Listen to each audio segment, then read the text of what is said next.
The early morning air carried cries of a newborn baby. The midwives exchanged uneasy glances, their hands working swiftly to clean the newborn girl. Outside, men sat in clusters, speaking in hushed voices, their expressions unreadable. Obiechina, the child's father, paced the compound, his hands clenched behind his back. His heartbeat drummed against his ribs as he awaited the announcement. When the old midwife finally emerged, her face betrayed no emotion. "It is a girl," she said simply. A sharp breath escaped Obiechina's lips. A girl, another girl. His chest tightened. He had hoped and prayed that this time the gods would favor him with a son. Instead, the ancestors had given him his fourth daughter. Inside, his wife Oloma, weak from childbirth, gazed down at the tiny wrinkled face of her newborn. She did not need to hear the whispers outside to know what was coming. The village placed great value on sons, heirs to carry on a man's name. A household without one was like a tree with no roots. Obiechina did not enter the hut immediately. He walked the back of the compound, tearing into the dense forest that harbored his land. The trees swayed gently as if mocking him. He had done everything, offered sacrifices, visited diviners, but fate continued to deny him a son. When he finally stepped into the hut, his expression was unreadable. Oloma's voice was barely above a whisper. "She is beautiful." Obiechina forced a nod. "She will be called Nnenna because she is her grandmother returned." Oloma swallowed back her sadness. She knew what he did not say, that he had expected a son, that this girl would carry a burden heavier than she could ever understand. Outside, the village women began the customary ululations to announce the birth. But unlike the loud, joyous cries that followed the birth of a boy, these were softer, restrained. A girl had been born, and with it, another thread of Obiechina's hope had unraveled. Nnenna grew up surrounded by love, but also by unspoken expectations. Unlike her sisters, she possessed a striking beauty, large, expressive eyes that seemed to see into one's soul, and a smile that could melt the hardest heart. From an early age, she was sharp-witted and full of laughter, the kind of girl who made even the elders pause to listen when she spoke. Her father, despite his silent resentment toward fate, adored her in his own way. He was strict with her more than he was with her sisters. She was different, he believed, perhaps because deep down he had already begun to form a secret plan for her future. In their village, men without sons often sought desperate solutions.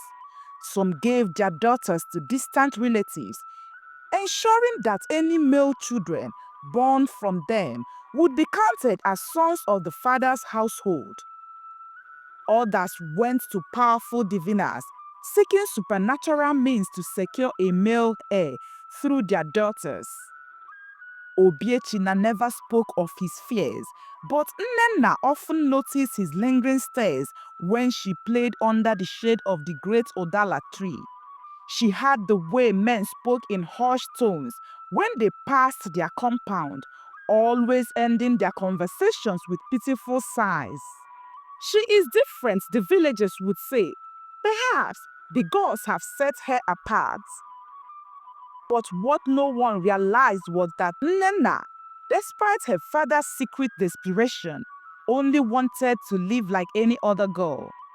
She loved to run barefoot through the village paths, to chase after the fireflies at night, to sit by her mother's side as she wove baskets.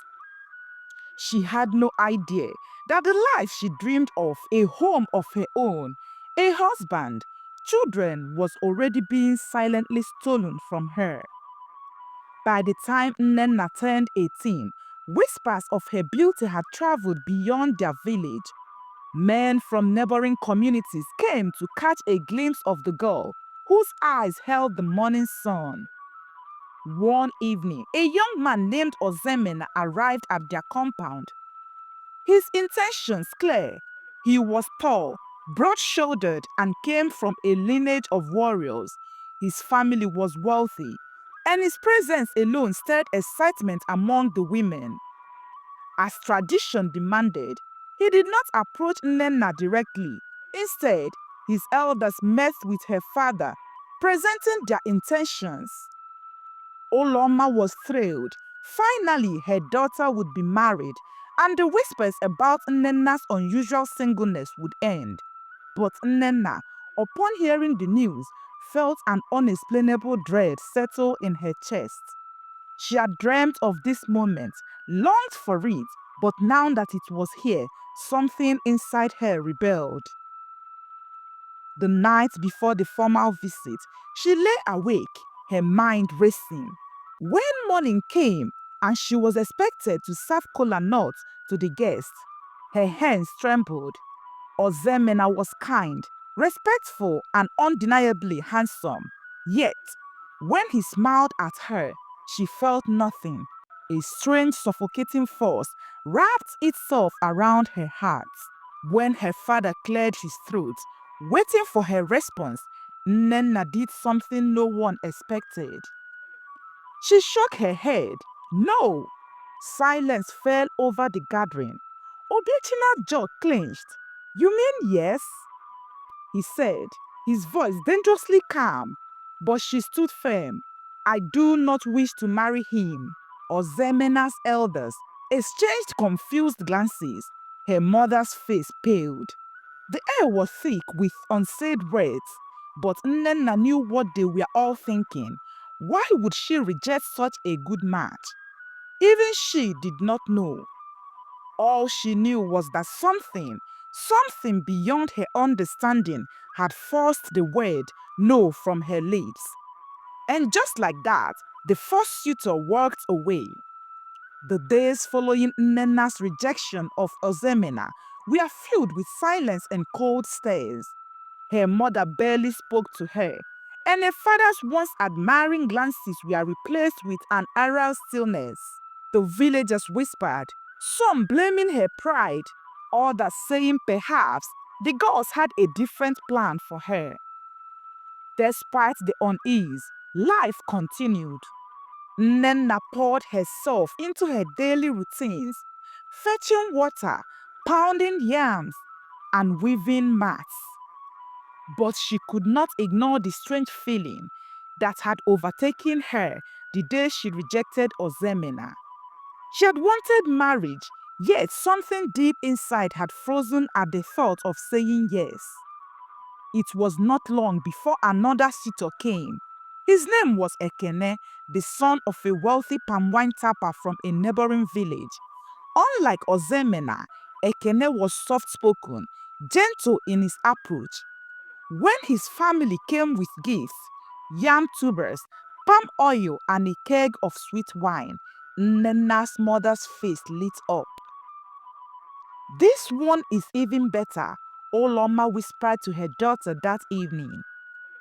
His people are known for their wealth, and he looks at you with so much admiration. Do not make the same mistake twice. Nnenna swallowed hard. She knew her mother was right. Ekene was everything a young woman could ask for in a husband. Handsome, hardworking, and eager to build a family. Yet, on the night before she was to give her answer, the same suffocating dread returned. She lay in bed, sweat forming on her brow despite the cool breeze. It felt as though unseen hands were pressing down on her, forcing her to remain alone. The next morning, as Ekene's family gathered in their compound, her mother dressed her in a beautiful wrapper and adorned her hair with cowries. Nnenna tried to force a smile, willing herself to be excited. But when she stepped out and met Ekene's hopeful gaze, her heart clenched. Once again, when her father asked for her decision, the words left her lips before she could stop them. No! A sharp intake of breath from her mother. The elders exchanged glances. Ekene's father chuckled awkwardly, thinking she was playing. "Did you not hear your father's question?" her mother urged, her voice desperate. Nnenna swallowed, forcing herself to speak. "I cannot marry him." The silence that followed was unbearable. Ekene, though clearly wounded, bowed his head. His family gathered their gifts and left. The shame that followed his departure clung to the household like a thick fog. That night, her father did not speak to her. Instead, he sat outside for hours, staring at the moon. Something was wrong, but what? Nnenna did not know. All she knew was that the dream she had carried since childhood, marriage, a home of her own, was slipping further away, and she had no idea why. The third suitor came a year later, and the pattern repeated itself. At first, Nnenna would be hopeful. She would admire the man from afar, picture a future with him. But when the moment of acceptance came, an unexplainable force would grip her heart, her voice betraying her mind. Every time she said no, the villagers began to talk. "She is cursed," some whispered. "She is too proud," others scoffed. Even her sisters, all married with children, began to avoid discussing marriage in her presence.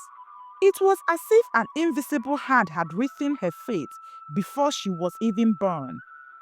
Her mother, now weary and hopeless, spent her days praying to the gods, offering sacrifices at the shrine, asking what sin they had committed for their daughter to reject every good man that came her way. But Obiechina remained silent. Unlike Oloma, he never scolded Nnenna. He never begged her to accept a suitor. Instead, he watched her with unreadable eyes, as if he knew something no one else did. One evening, as Nnenna pounded yam for dinner, her childhood friend Adugo approached her. "Nnenna, tell me the truth," Adugo said, her voice low. "Do you truly not want to marry, or is there something stopping you?" Nnenna wiped sweat from her brow. "I want to marry Adugo. I do. But when the time comes, my body refuses." Adugo frowned. "It is not normal, Nnenna. People are beginning to fear for you." "I fear for myself too," Nnenna whispered. She did not know why she rejected love, why her heart refused to say yes even when she longed for it. Adugo squeezed her hand. Perhaps the gods will reveal the truth one day. But Nnenna was beginning to wonder if she was meant to walk this earth alone. Years passed. Nnenna watched as younger girls married, had children, built homes of their own. She remained in her father's house, now past the age where marriage proposals came.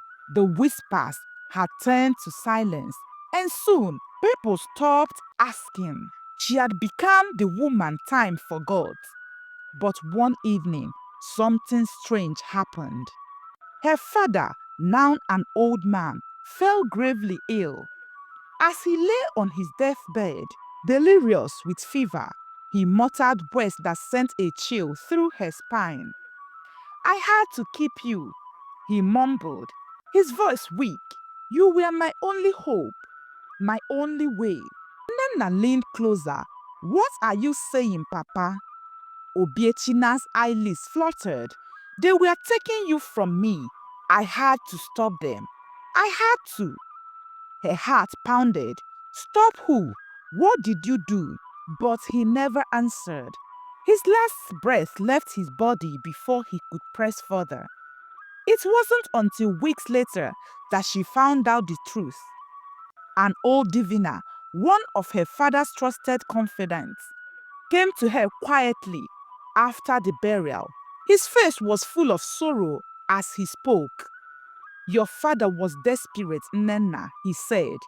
He feared that without a son, his lineage would end. So he sought a powerful spell, one that would ensure you never left his household. Nnenna's blood ran cold. He cast a spell, she whispered.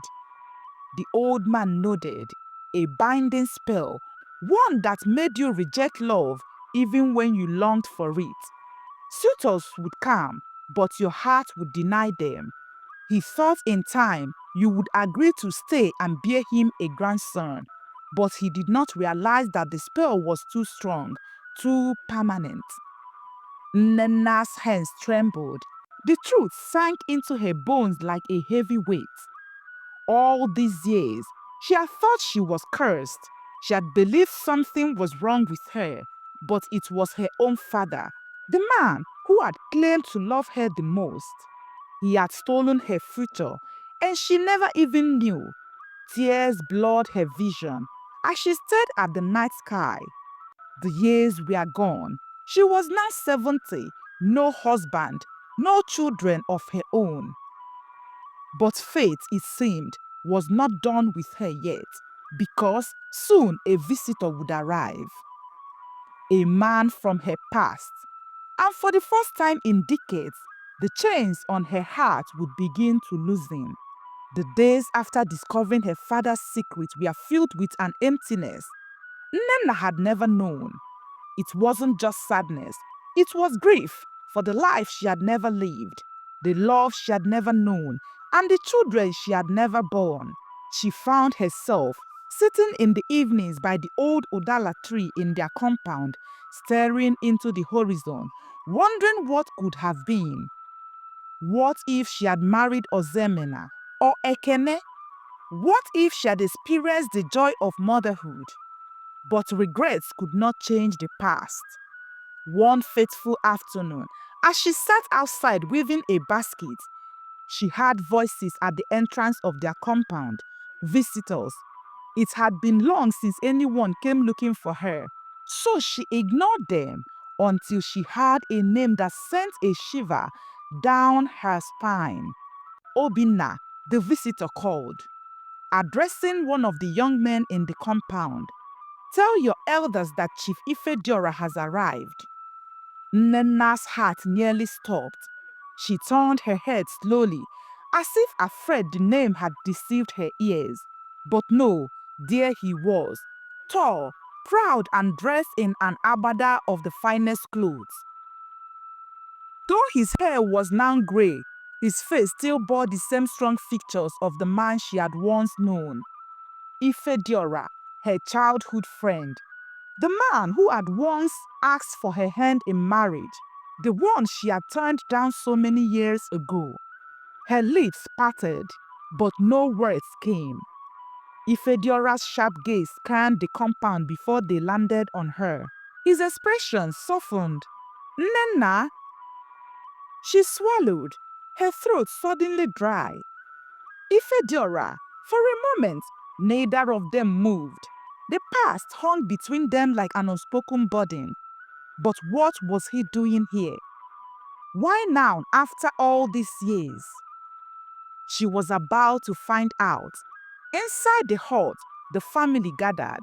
Ifediora, now a respected elder in his village, sat comfortably as his eldest son, Chibuzo, and his other children arrayed themselves beside him. Nnenna had barely recovered from the shock when his son spoke. Our father has been alone for many years now, Chibuzo said respectfully.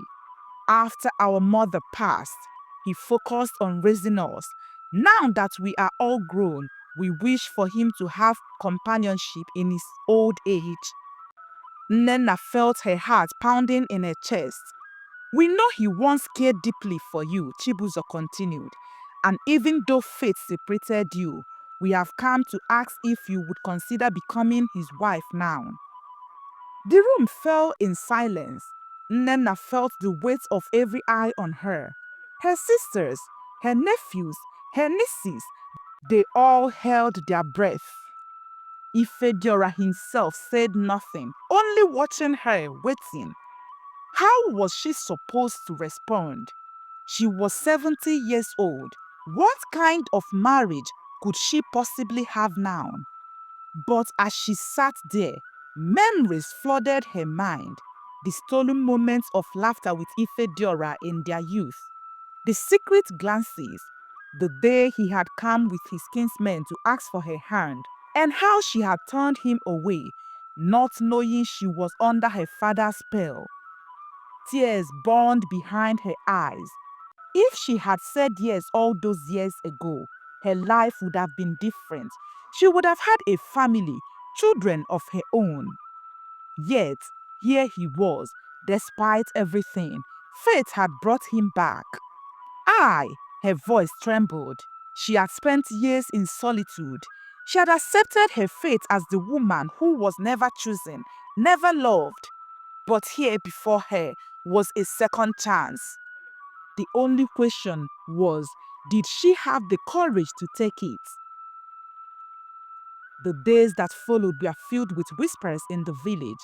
Can you imagine Nnenna getting married at her age? What does she need a husband for now? But there were also those who admired her. She has suffered enough, some women said.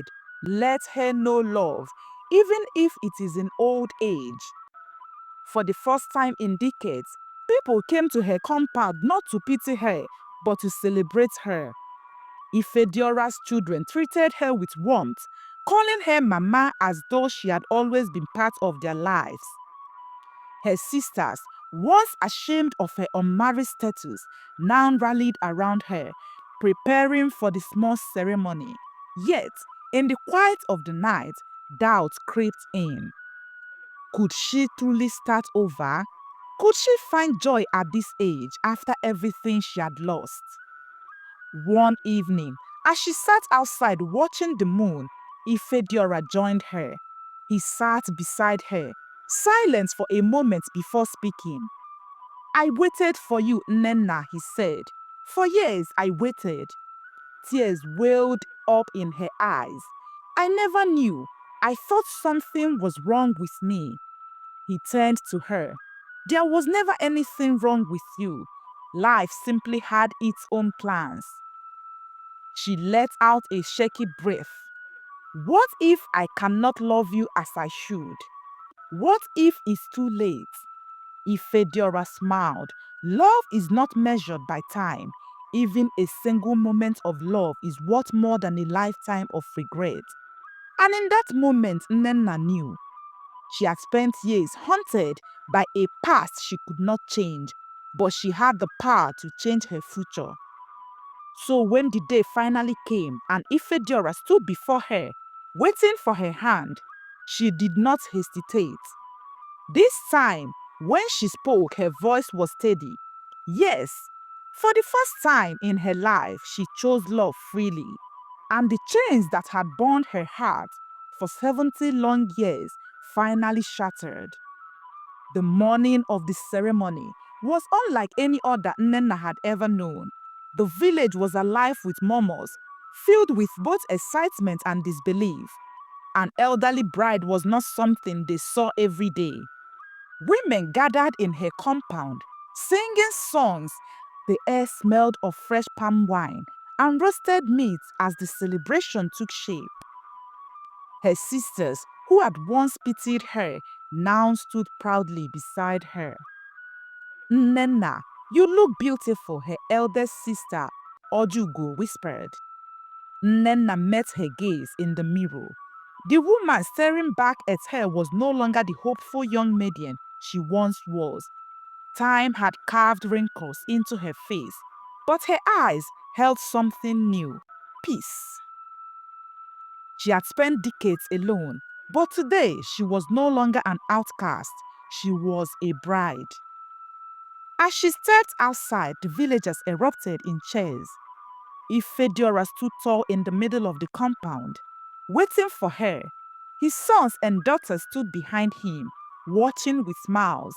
For the first time in years, Nnenna felt wanted. The elders poured libations. The kola nut was shared, and with every blessing spoken, the weight of her past lifted. When the time came for her to be handed over to Ifediora, her hands trembled in his. "Are you ready?" he asked softly. She took a deep breath and nodded. Moving into Ifediora's home felt like stepping into another world. His house was large, filled with laughter and voices of children and grandchildren running around. It was a stark contrast of her quiet existence. His daughters welcomed her warmly, helping her settle in. "You are part of us now, Mama," his eldest daughter Amaka said. But despite their kindness, doubt still lingered in her heart. One night, as they lay in bed, Nnenna turned to Ifediora. "I don't know if I can be the wife you need," she admitted.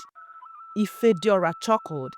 "At this age, Nnenna, we don't need perfection. We only need companionship." His words settled deep in her heart.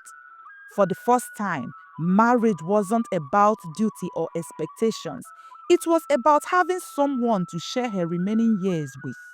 Slowly, she allowed herself to enjoy the little things. Morning walks with Ifediora, evening storytelling with his grandchildren, and the warmth of a home filled with love. She had not given birth to them, but they treated her as their own. She and Ifediora became inseparable. They walked together in the evenings, shared meals, and laughed like old friends. One night, as they sat outside watching the stars, Ifediora reached for her hand. "I have waited a lifetime for you," he said. She smiled. "And I have waited without knowing I was waiting for you." He chuckled. "I married another because you turned me down. But no woman has ever held my heart the way you did." She sighed. "I wish I had known." He shook his head. "The past is gone. We have today." She was 70. She had lost many years to fate, to tradition, to things beyond her control. But in the end, love had found her. And that was enough. Nnenna had never thought she would bear the title of wife, let alone mother or grandmother. But as the months passed, the roles settled into her life as naturally as the rising sun. Her stepchildren treated her with kindness, and the grandchildren clung to her, eager to listen to her stories. Despite her newfound happiness, the village was still talking. She married at 70. What does she even need a husband for now? "I heard she was cursed. Maybe the curse lifted now that she is old. She has no children of her own. So how does she think she can be a mother?" The whispers reached her ears, but this time they did not wound her as they once had. She has spent too many years suffering from the weight of others' opinions. One day, she met an old friend, Chinwe, at the market. Chinwe, once among those who pitied her, now looked at her with curiosity. "Nnenna, how does it feel to be married after all these years?" Nnenna smiled. "It feels like waking up from a long sleep and realizing the sun is still shining." Chinwe nodded thoughtfully. "You have always been a strong woman. Perhaps this was how it was meant to be."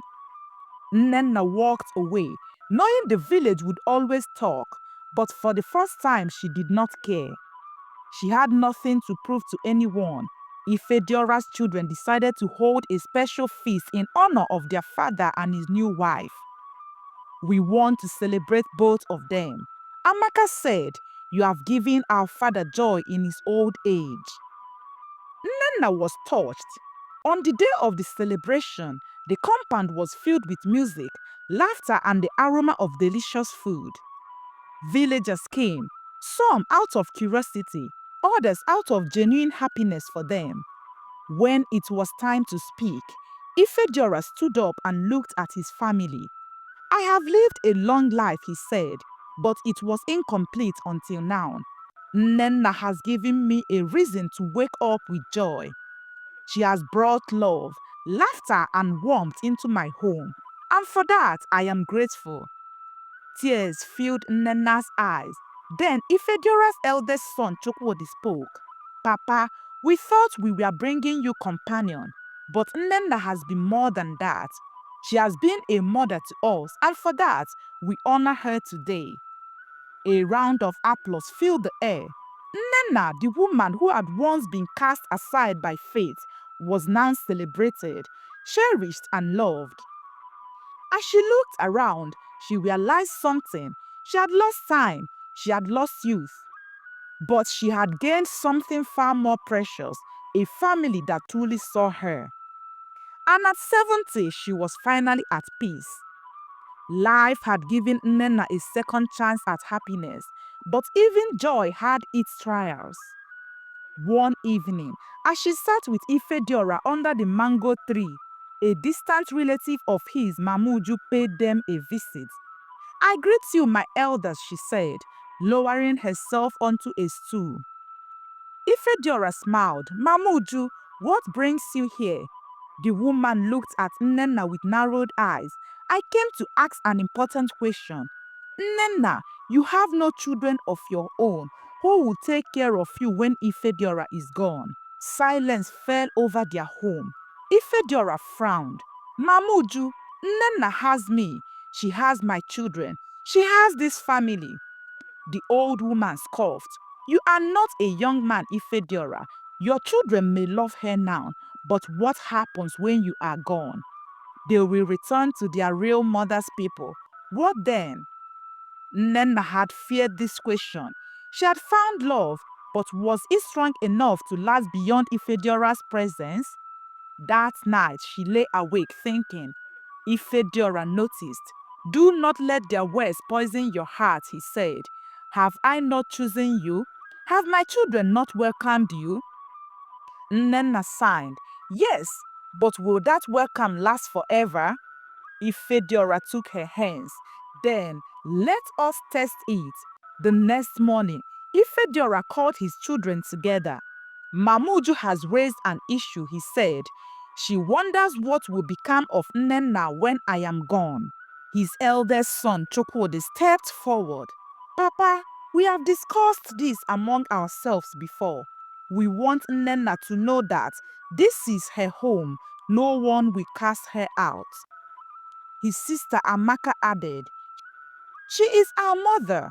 Whether she gave birth to us or not, she will never be alone." Tears filled Nnenna's eyes. Mamuju's words had planted doubts in her heart, but now those doubts were erased. Years passed, and Nnenna remained a cherished part of the family.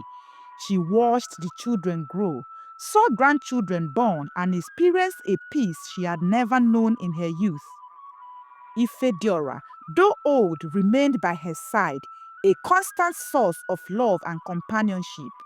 One evening, as they sat outside watching the sunset, he took her hand. "Nnenna, do you have any regrets?" he asked. She thought for a moment, then smiled. "Only one," she said. He raised an eyebrow. "And what is that?" "That I did not get to love you sooner." He chuckled. "Perhaps everything happened as it should. If we had married young, we might not have appreciated this love the way we do now." She nodded. "Maybe you're right." A comfortable silence settled between them. Nnenna had once believed her life had been wasted, that her years of loneliness had stolen her joy, but now she understood. She had not been cursed. She had not been forgotten. Life had simply taken her on a different path. One that, in the end, had led her exactly where she was meant to be. And as she held Ifediora's hand, surrounded by a family that truly loved her, she knew her story had a happy ending after all. Nnenna's story reminds us that faith works in mysterious ways. Even when things don't go as planned, life can still bring unexpected joy. Parents must be careful with their desires for their children. Nnenna's father, in trying to secure a legacy, unknowingly caused her pain. Ifediora's children prove that love and acceptance can transcend biological ties. Love found Nnenna at 70, proving that joy can come at any stage of life. And lastly, we should always bear in mind that what is meant for us will always find us. Despite everything, Nnenna still found love, family, and belonging.